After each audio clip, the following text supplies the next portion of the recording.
Esto es EduTecno, un lugar en el que te mostraré cómo crear buen software, así como aprender juntos a ser mejores programadores. Yo soy Tecno, comenzamos. Perfecto, ahora vamos a hablar en este video acerca de los constructores y los destructores. ¿Qué es esta parte? Primero vamos a empezar con la parte de qué es un constructor, vamos a verlo de forma rápida. Es un método especial al cual accedemos para inicializar un objeto y va a poseer las siguientes características, estas para que las vayamos memorizando. Primero, es un método especial, sí, pero no retorna un solo dato. ¿Por qué? Porque este nos va a servir como punto de entrada para poder inicializar todos esos datos. Si recuerdan los ejercicios anteriores que hicimos en el video anterior, nosotros los inicializábamos con none, los inicializábamos con un string vacío o etcétera. Aquí ahora sí vamos a tener un punto de entrada en el cual nosotros los datos que tiene internamente nuestra clase o nuestro objeto los podemos inicializar. Siguiente punto. Se pueden tener varios constructores por medio de sobrecarga o parámetros opcionales. Esto lo vamos a ver en videos posteriores cuando veamos el tema de sobrecarga de métodos, ¿vale? Hasta ahorita no se preocupen por eso. Siguiente, en la representación UML tenemos que ponerle el mismo nombre que la clase, aunque la representación o cómo lo implementemos en la vida real, por ejemplo en PHP o en Python, que es diferente, lo hagamos de una forma diferente. Aquí Java, por ejemplo, les anticipo si cumple ese estándar. Siguiente, solo puede ser llamado indirectamente cuando creamos el objeto. Ahorita vamos a ver qué es lo que hace la máquina virtual de Java o qué es lo que hace el intérprete de Python o el intérprete de PHP para que mande a llamar a ese método especial. Y por último, solo se crea un constructor en la clase en tiempo de ejecución. Aquí es un poco revuelto. Si nosotros no generamos un constructor, si recuerdan los ejercicios anteriores nos funcionaron de una forma excelente, pero si no detecta la máquina virtual de Java o no detecta el intérprete PHP o Python que tiene una clase, por default le va a poner una clase vacía. Entonces eso lo vamos a ver con los ejercicios, ¿vale?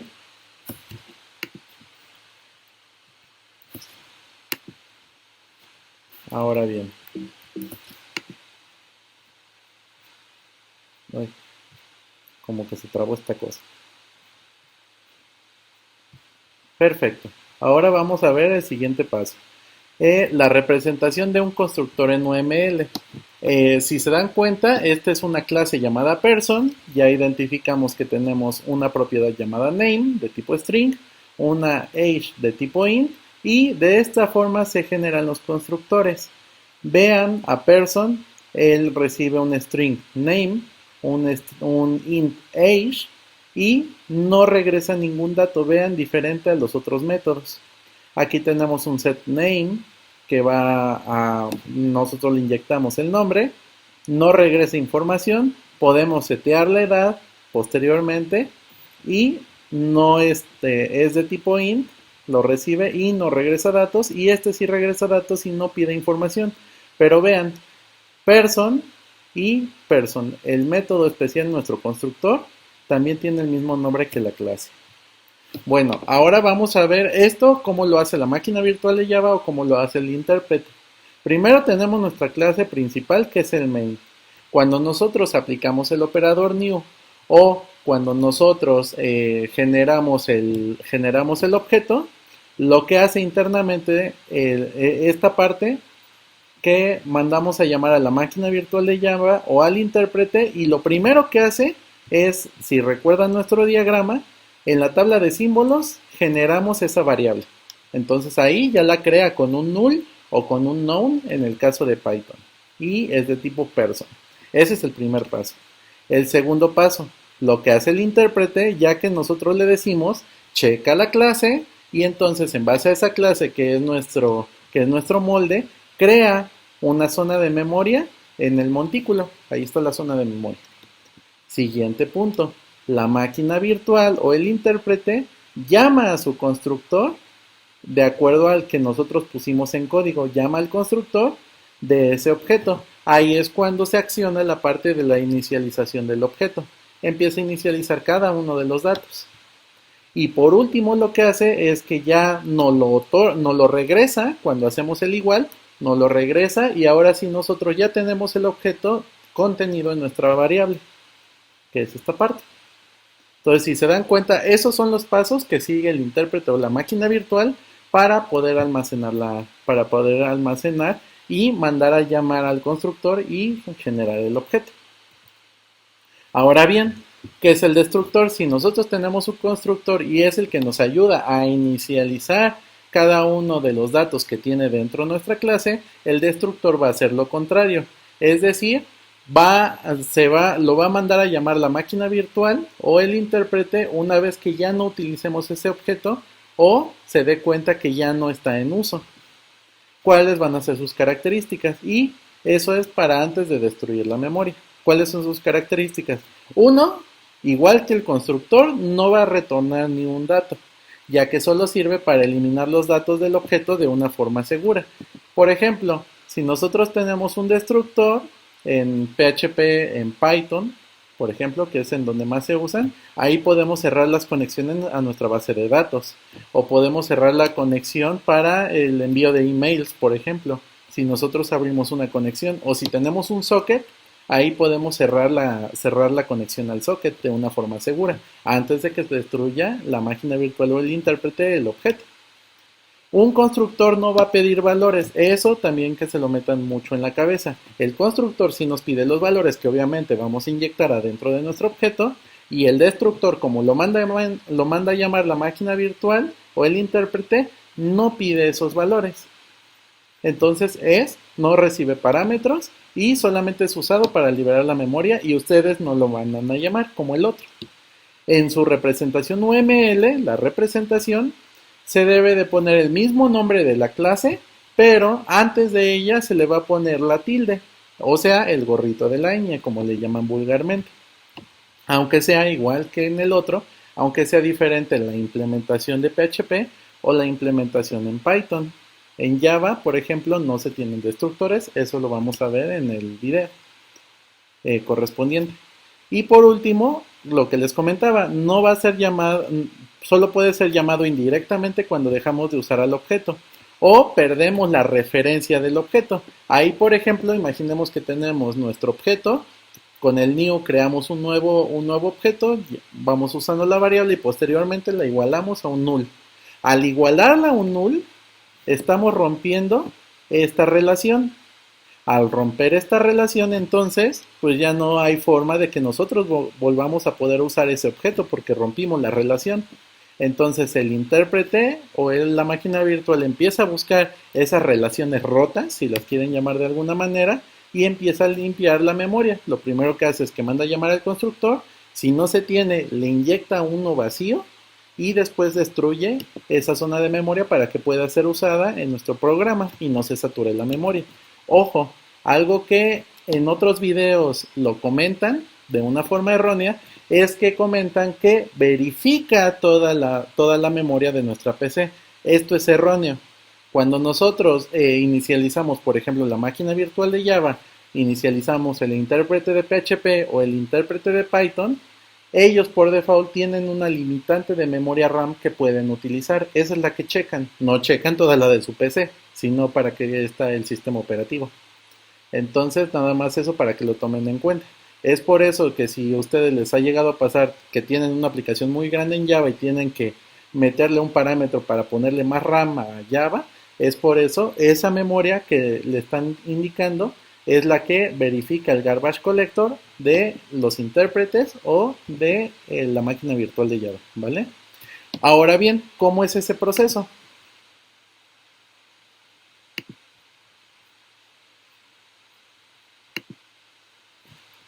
Aquí está. ¿Cuál es el proceso de liberación de memoria? Primero, lo que les había comentado es que una vez de que se rompe esa relación, lo que siempre está checando la máquina virtual o el intérprete es objetos que no tengan relación con la tabla de símbolos. Entonces, él empieza a verificar, oye, tú tienes relación, tú tienes relación, tú tienes relación. Aquí imaginemos que tenemos solamente estas tres variables. En la segunda detectó que hay un objeto sin referencia. Entonces aquí ya lo tiene. Antes de destruir esa zona de memoria para que pueda ser reciclada y usada por otra variable, lo que hace es de que manda a llamar a su destructor. Lo manda a llamar y después libera esa zona de memoria. Y ya tenemos esta zona de memoria disponible para nuestro programa. Es así como funciona esa parte. Ahora vamos a verlo en el lenguaje correspondiente, cómo nosotros podemos jugar con los constructores, jugar con los destructores, en el caso que se tengan, para que empleemos esta parte de la programación orientada a objetos. Y los veo allá. Perfecto, ahora vamos a ver cómo hacemos este pequeño diagrama de clases que les presento aquí. Vamos a ver cómo lo hacemos con el lenguaje de programación Python. Como podemos ver en este diagrama de clases, tenemos una computadora que tiene el brand, una capacidad y la RAM, por ejemplo, es marca Dell de 50 GB de disco duro y de RAM de 4 GB, por ejemplo.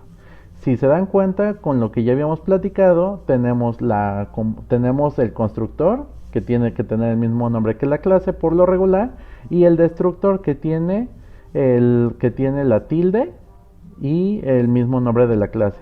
Y un método llamado imprimir info PC, tan fácil como eso. Y una clase persona que utiliza a esa clase computadora, tiene un nombre, un apellido, la edad, la dirección y una computadora. También el constructor, aquí vamos a ver cómo podemos mandar a llamar a otros constructores creando obviamente objetos. Vamos a inicializar con su nombre, apellido y edad, la dirección, la marca, la capacidad y la RAM. Y el destructor de esa persona. E imprimir info, ¿vale? Empezamos con nuestro programa app.py, como siempre lo hemos hecho. Y vamos a empezar con la clase computer.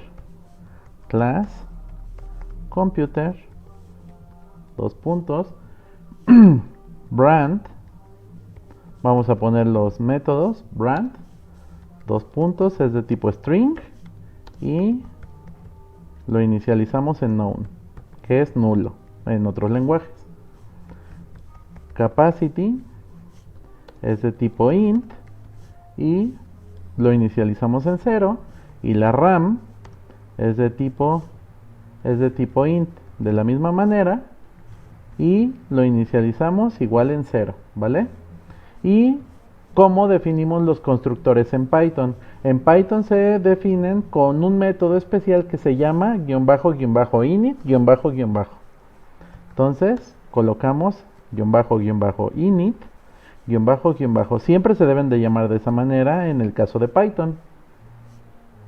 Y recuerden que siempre debemos de decirle en dónde estamos ubicados con el self y posteriormente los demás datos. Brand, que es de tipo string, capacity, que es de tipo int, y la RAM, que es de tipo int, ¿vale? Y ahora sí, vamos a setear esos valores. Self.brand igual a brand,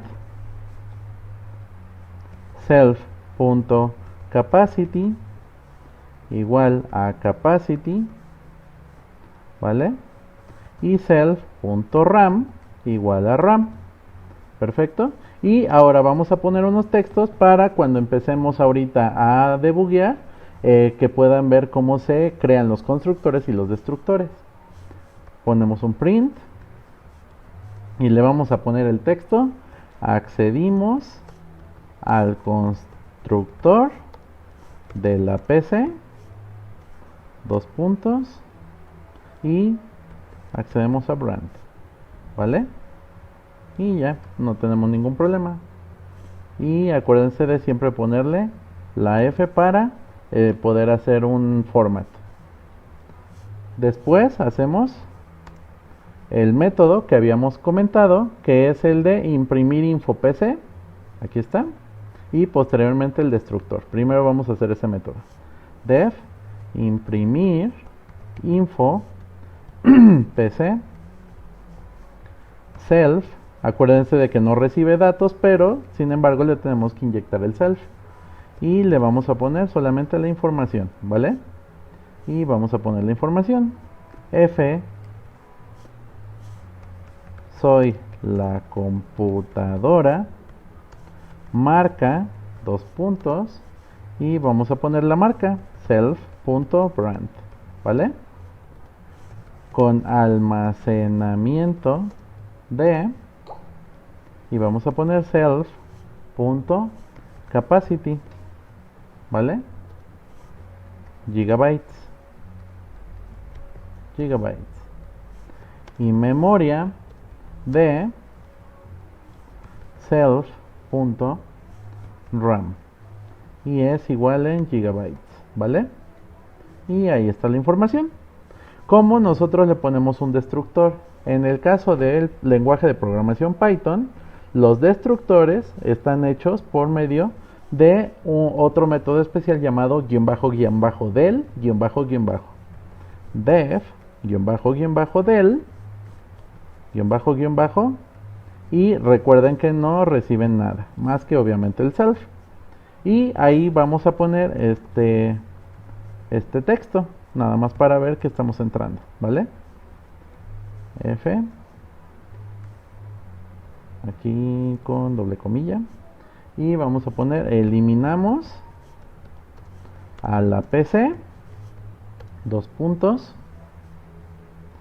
self.brand, ¿vale? A la PC marca del o marca tal, ¿vale? Y hasta ahí pues ya tenemos nuestra computadora. Ahora vamos a crear la clase persona. La clase persona, recordemos que tiene un nombre, un apellido, la edad, la dirección y la computadora por dentro. Class person, y empezamos el desgorre. First name igual, es de tipo str, string, y lo vamos a inicializar en noun. Last name, dos puntos str, igual a noun, ¿vale? Age, que es la edad, dos puntos int, igual a 0. Y el address, dos puntos str, igual a noun, ¿vale? Y por último computer, que obviamente es de tipo computer, y por ahora lo vamos a poner en noun, ¿vale? Perfecto. Ahora de la misma manera que el de arriba vamos a ponerle un constructor. Def, --init, --, y ponemos el self, y ahora sí empezamos. Primero con el first name, first name, de tipo str, last name, de tipo str, age, de tipo int, address, de tipo str, y ahora vamos a poner los datos de la computadora para inicializarla. En este caso es el brand str, que es este. De ahí nos vamos a la capacidad, capacity, dos puntos int, y nos vamos a la RAM, que es dos puntos int, de la misma manera, ¿vale? Y ahora sí empezamos a inicializar. Empezamos con el self.first name igual a first name, self.last name, self.age igual a age, self.address igual a address. Y ahora sí vamos a inicializar el objeto self.computer igual a computer. Recuerden que a diferencia de lenguajes de programación como PHP o Java, no necesitamos ponerle el operador new. Y aquí es a donde le inyectamos los otros campos, el brand, capacity y la RAM, ¿vale? Y con esto ya tenemos nuestros objetos inicializados. De la misma manera vamos a ponerle un print solamente para saber que estamos entrando, ¿vale? Y aquí le vamos a poner unos guiones para encontrar que es diferente que los de la computadora. Solamente para eso, para identificar. Accedimos al constructor de la persona, dos puntos, y vamos a ponerle first name, ¿vale? Perfecto. Ahora quedamos que vamos a imprimir el de info, imprimir info. Ese a su vez vamos a mandar a llamar al de computer, ¿vale? Def imprimir info, ¿vale? Dos puntos, y este nos va a regresar nada. De la misma manera este también nos va a regresar nada. Acuérdense que nos tenemos que empezar a acomodar o adiestrar a que le definamos los tipos de datos. Eso nos va a ayudar mucho más adelante, especialmente con la parte de patrones de diseño y principios SOLID, ¿vale? Ahora bien, vamos a imprimir la información. F. Mi nombre es, dos puntos, aquí está, self.firstName, self.lastName. Perfecto. Mi edad es de self.age, años, y mi dirección es, dos puntos, self.address, ¿vale? Perfecto. Y ahora, ¿cómo mandamos a llamar al de la computadora? Tenemos que hacer self.computer, punto, y ya que accedimos a la computadora, ¿cuál es su método? Imprimir info PC, y de hecho, si se dan cuenta, aquí nos lo están poniendo, ¿vale? Y sin ningún problema ya imprimimos la información. Y ahora vamos a poner al destructor def del self, dos puntos, print, y vamos a ponerle la información con guiones para que lo ubiquemos, ¿vale? 1, 2, 3, 4. Eliminamos el objeto y solamente vamos a poner el texto sin ningún problema. A ver, pongámosle otro puntito. Self.firstName, ahí está, y le tenemos que poner la F. ¿Ya vieron? Luego marca error para que nosotros localicemos. Ahora bien, ¿cómo se utilizaría esta parte? Aquí ya lo tengo yo escrito para que lo hagamos un poco más ágil. ¿Qué es lo que estoy haciendo? Genero un nuevo objeto llamado persona. Ese objeto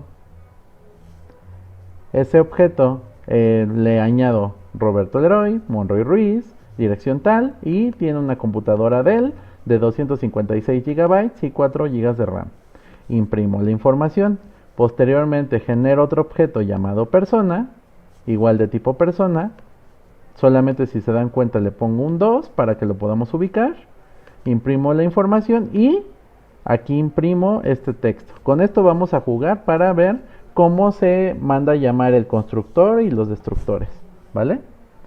Para esto ya tengo preparado, en base a comentarios que me han hecho en el canal, muchísimas gracias, ya tengo generada la máquina virtual de Vagrant, ¿vale? Y solamente vamos a hacer Vagrant SSH para poder entrar.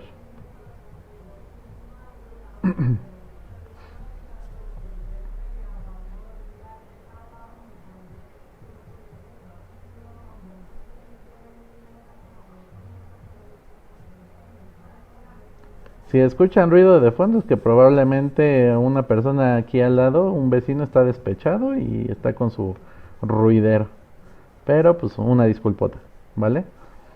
Vale, perfecto. Entonces accedemos a nuestra carpeta code como siempre. Code, ahí está. Y accedemos con Python 3 app, ¿vale? Y aquí está. Vean esto primero que está sucediendo. ¿Recuerdan lo que yo les había comentado de la tabla de valores, que son nuestras variables y que se ligan automáticamente a la zona de memoria, que es ya el objeto como tal? Vean este pedazo de código. Primero accedemos al constructor de la persona. Ahí ya genera el objeto de tipo persona. Ese objeto de tipo persona por dentro genera otro objeto y lo liga a una computadora. Ellos dos ya están ligados. Y posteriormente se une a nuestra variable, que es persona. Entonces persona ya es un apuntador que señala a esa zona de memoria de esta primer persona. Imprimimos la información, que es esta. Posteriormente generamos el otro objeto y ese está apuntando a otra zona de memoria. Vean que persona y persona 2 son diferentes zonas de memoria y siguen apuntándose. Posteriormente imprimimos el seguimos aquí. Pero, ¿qué creen? Aquí ya se terminó la ejecución de mi programa, entonces lo que empieza a hacer el garbage collector de Python empieza a verificar cuáles son los objetos que todavía quedan en memoria, porque las variables ya se destruyeron hasta este momento. Entonces ahí es cuando empieza a encontrar el primer objeto, el que hicimos, en base al de Python, va por los primeros objetos que se crearon, los elimina y por eso accede al destructor de este. Como ya lo destruyó, primero destruye a esos constructores, a esos objetos, y posteriormente, como ya quedan huérfanos las computadoras, ahora destruye a las computadoras para que al final ya no tengamos nosotros referencia. ¿Ya vieron? Primero destruye a las personas, quedan huérfanas sus computadoras y por eso después accedemos a las computadoras. ¿Vale? Entonces, esa es la forma en la cual trabaja el intérprete de Python y el garbage collector, porque ellos también tienen garbage collector, ¿vale? Por medio del destructor. Ahora vamos a hacer un segundo ejemplo. Ok, vamos a copiarlo. Vamos a pegarlo. Rename app2.py, perfecto. Y ahora imaginemos lo siguiente. Ustedes dirán, pues es porque este texto al final pues es la finalización de mi ejecución de mi código. Pero ahora vamos a hacer lo siguiente. Imaginemos que tenemos una función. Función 1. Generemos aquí una función, ¿vale?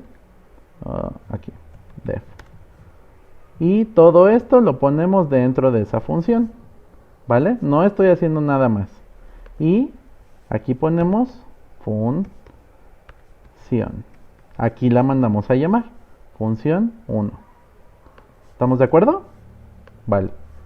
Ahora borramos todo esto, reset, y ahora vamos a ejecutar nuestro código y vean lo que sucedió. ¿Ya vieron? En primera instancia parece que nos los está destruyendo antes de que finalice. Y sí, nos los está destruyendo, pero ¿qué es lo que está sucediendo? Vamos a seguir nuestro código. Primero tenemos una computadora. Esa es una definición de una clase. Esta es la definición de otra clase. No estamos ahí lanzando código. Aquí está la definición y aquí es ya cuando ejecutamos. ¿Qué es lo que sucede? Cuando entramos a esta función, a función 1, creamos el objeto persona. Y ahí es a donde aplica el constructor. Imprimimos el título. Creamos a la persona 2. Imprimimos el título. Y imprimimos la información. Pero ¿qué es lo que sucede? Que al momento que nosotros nos salimos de este método, yo ya no puedo acceder a persona ni a persona 2. Si no me creen, vamos a hacer lo siguiente. Persona punto imprimir info. ¿Vale? Vamos a hacer eso y van a ver que nos va a marcar error. Reset. Ahí está. Aquí está el error. ¿Por qué? Porque solamente vive, esa variable solamente vive aquí, en esta sección. Entonces, cuando nosotros nos salimos de esta función, automáticamente esas variables de la tabla de símbolos, automáticamente esas variables son destruidas. Como son destruidas, quedan los objetos huérfanos en la memoria RAM. ¿Y qué es lo que les había comentado en la teoría? Que empieza a escanear el intérprete de Python con el garbage collector a ver qué objetos ya no tienen apuntadores a esa zona de memoria. Ya no podemos nosotros acceder a esa zona de memoria, quedó huérfana. Entonces localiza esos dos objetos, los empieza a eliminar y lo que hace es de que primero elimina ese objeto, posteriormente elimina la computadora de ese objeto, elimina el objeto persona y después elimina su computadora. ¿Ya vieron? Entonces esa es la manera con la cual lo hace el garbage collector. Encuentra de qué forma hay objetos, que esos objetos ya no hay forma de que nosotros podamos volver a acceder a esta zona de memoria. Si yo genero aquí, por ejemplo, si yo hago aquí ese objeto, aunque tenga la misma información, va a ser una zona de memoria diferente. Esa zona de memoria ya se quedó aislada, ya no hay forma de que yo pueda volver a llegar a ella. Es por eso que la desecha el garbage collector. Y la desecha por medio de sus destructores. ¿Vale? Vamos a ver ese ejemplo ahora con este tercer ejemplo. Vamos a verlo mucho más a detalle. Volvemos a utilizar este código. Copy. Paste. Aquí está. Ahora vamos a llamarle app3. Perfecto. ¿Vale? Aquí está. Ahora les propongo hacer lo siguiente. Vamos a hacer esto. Vamos a hacer un for. ¿Vale? ¿Qué es lo que hace este for? Básicamente genera un objeto persona 3 veces. Genera un objeto persona, lo guardo en esa variable e imprimo la información. Otra vez en el siguiente ciclo, guardo otra vez el objeto persona y lo voy limpiando. Y vean lo que sucede. Reset.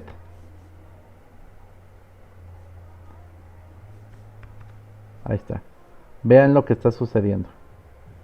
Primero accedo al constructor y genero el objeto en zona de memoria. Imprimo la información. Cuando regreso a la segunda iteración, ya estoy diciendo, ya no está, ya tu variable persona ya no estás apuntando a este objeto, ahora necesito que apuntes a este. Y este queda huérfano, entonces ya está apuntando a este. Ahí es cuando, si se dan cuenta, se activa el garbage collector de Python y elimina el primer objeto, porque ya no hay forma de que accedamos a él. A la siguiente iteración ya no digo, ya no accedes a la segunda zona de memoria, genérame otra nueva y la anterior queda huérfana. Es por eso que las empieza a limpiar, vean. Por eso le puse este índice para que lo podamos localizar. Cuando accedemos en la siguiente iteración, creamos el objeto del índice 1, o sea, del segundo ciclo, destruye el del primer ciclo. Y cuando accedemos al del segundo, destruye el anterior.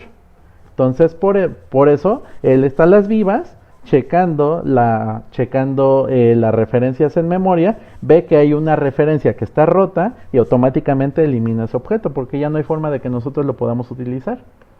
¿Ya vieron? Y por último, vamos a ver ¿cómo nosotros podemos ayudar al garbage collector? ¿Cuál es otra manera en la cual le podemos decir al garbage collector, oye, esta cosa es candidata a poder ser eliminada y liberar la zona de memoria? Que eso es algo que no siempre nos dicen. Vamos a copiar Fíjense, y estamos trabajando exactamente con el mismo ejercicio. Por eso me gustó la forma en cómo lo diseñé de esta manera para ustedes. Ahí está. es exactamente el mismo. Ahora les propongo lo siguiente.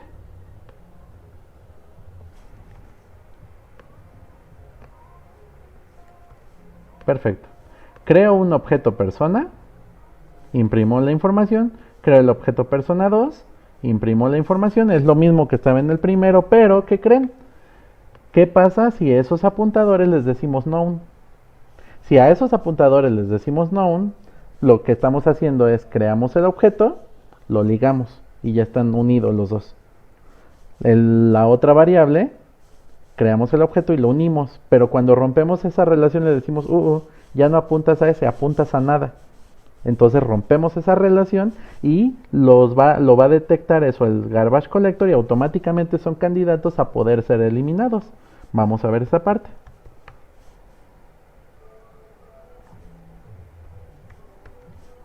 Y vean, ¿ya vieron?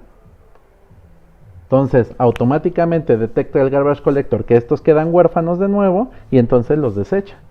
Con eso nosotros podemos hacer objetos candidatos para que puedan ser eliminados con el garbage collector. Simple y sencillamente ponerlos en nulo en el caso de PHP o de Java, o en el caso de Python ponerlos en known y automáticamente se encarga el garbage collector de eliminarlos. ¿Ya vieron? Y pues así es como funciona la parte de los constructores y de los destructores. Ya posteriormente en otros videos ya más avanzados veremos cómo podemos hacer diferentes constructores con diferentes con diferentes datos de input, ¿vale? Entonces espero que les haya quedado claro esta parte. Les recomiendo que vean la parte de Java, la parte de PHP, para que vean también de qué forma ellos hacen la parte de los constructores y de los destructores. Les anticipo que al menos del lado de Java no tenemos como tal un destructor, sino sí existe una forma en la cual pudiéramos acceder a esa parte, pero no es del todo correcta de utilizar, de hecho ya está deprecada. Y sería todo de mi lado y recuerden happy coding. Hasta luego.